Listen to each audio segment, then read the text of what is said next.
Good morning, all my beautiful coaches. All right, so we've just finished whatever tournament we're in, and we need you to uh, judge each of your players and adjust their salaries for future tournaments to make sure that we have the highest possible parity. So, what we're going to do is generally in that Facebook group, I'm going to send you a link to the tournament page so that way you don't have to go digging for it. But if I've forgotten, here's how you'll find it, or if you've gone way past, you'll go to tournaments on the League Joe page,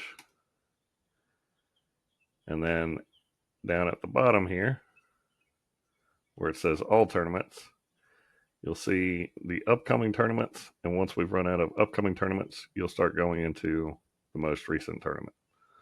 And you can keep going until you find the one you need. Uh, so for today, we'll start with the Chase for the Chaos Cup. I'll show you from here. From the tournament page, you'll go to roster, you'll find teams,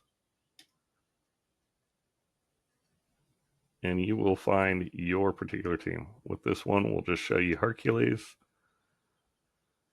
which here you're at the team homepage. There's two ways to go about this.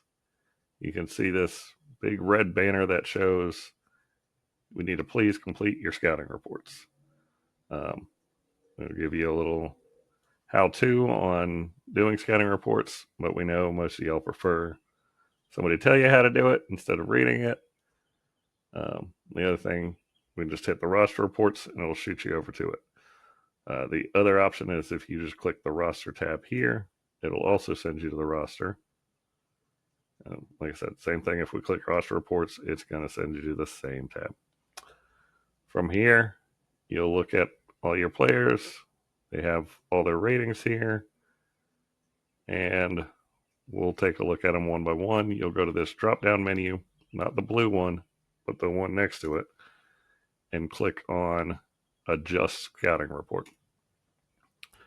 Up at the top here, we've got two fill-in notes if you want to do that. The Scouting Report tab actually is something that the player and coaches, everybody's able to see. So this will be where you say, hopefully, very positive things. Was a great player, very cheery out there, did the job, great outfielder, doesn't like to play infield, but did everything that I asked him to do in the outfield, was willing to switch positions, et cetera, was able to take left side or right side, various things like that. Strong base hitter, not much for doubles. On this side of things, the private notes, this is stuff that the player themselves will not be able to see. So this would be something where you could put player was constantly late to games by 2 to 5 minutes. Or on a more positive note, player was always willing to keep track of the scorebook while not at bat or in the field. Various things like that. Doesn't need to be shown. It's not a note on their performance or anything, but it's something that gives the coach an idea of, hey, I like that spirit of the player. I'm definitely going to pick them up. On another side note here of the spirit of the player, would you coach this player again? Yes, maybe, or no. Pretty simple. On the right side here, you're going to see their salary for this event was a 7. What should it have been? Well, Jade played better than a 7, so we're going to say she should have been a 10. Then you've got 3 little slider bars here for competitiveness, attendance, and social. And to the left is less, to the right is more. They're pretty self-explanatory. This person was more competitive. This person had great attendance. They showed up to every game on time.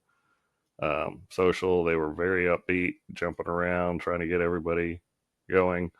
Or on the far left side, they were quiet, shy, They just played their game. And then we go down to skill ratings. We're going to dive into these a little bit more closely. So for hitting, I want you to think of this more as their on-base percentage. It is not about how well they look like they hit the ball. Are they hitting piss missiles? Are they just blooping it barely over the first baseman? How often are they getting on base? I've seen a lot of hitters get ranked a C because they just bloop it over the first baseman most of the time. But that's their goal. They have an 800 plus on base percentage. They're willing and able to take walks. So their on base percentage is even higher. But they didn't look like they had a powerful swing or something. So we docked them hitting. No, count this as your on base percentage. Now, the slugging is more what you might be thinking of in that sense. Slugging is not the MLB slugging, where it's how many extra bases are you getting. Slugging in this sense is just about how powerful your hits are. So you could hit 400 or 500 foot bombs, you're going to be an A plus slugging. If you hit those 400 or 500 foot bombs, but only bat a 200 average, you might be a D for hitting, but an A plus for slugging. Hopefully that's not the case. But you're not looking at them, yeah, they got you 3 RBIs a game because of that, but they also got you 3 or 4 outs. So hitting is your on-base percentage, slugging is your hitting power. Outfield defense,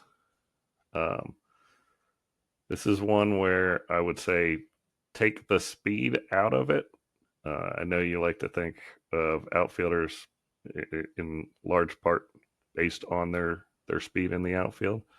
But this is more about their ability to track the ball,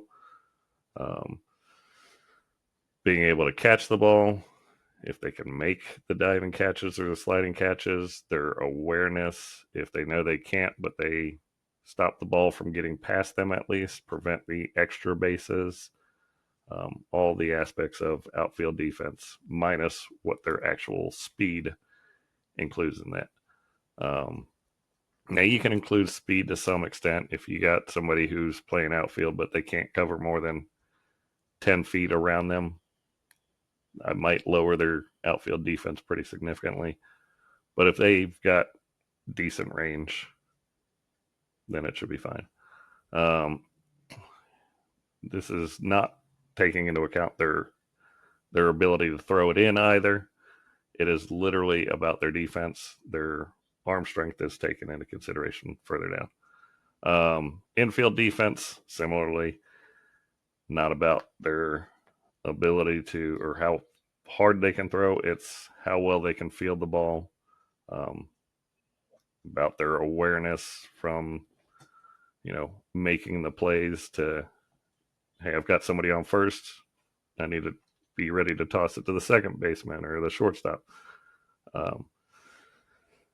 Are you able to make the scoops? Do we dive for balls? Do we have that side-to-side action that we need from an infielder? Those things. Then we move on to speed, which is probably one of the most judgment call things here because it is, the difference between a D and a C could be minuscule or it could be significant depending upon what your view of them is. Generally speaking, you're going to know who the A speedsters are, and then B, C, and D kind of get a little muddy at times. I mean, D is pretty obvious, but B and C. Also keep in mind you can give C plus or B plus ratings. There are no minuses, but you can give a plus if you think there's somewhere in between an average runner and a B runner. And then we'll go into arm strength. This is not how accurate somebody throws the ball. It is how hard can they throw the ball? How far can they throw the ball?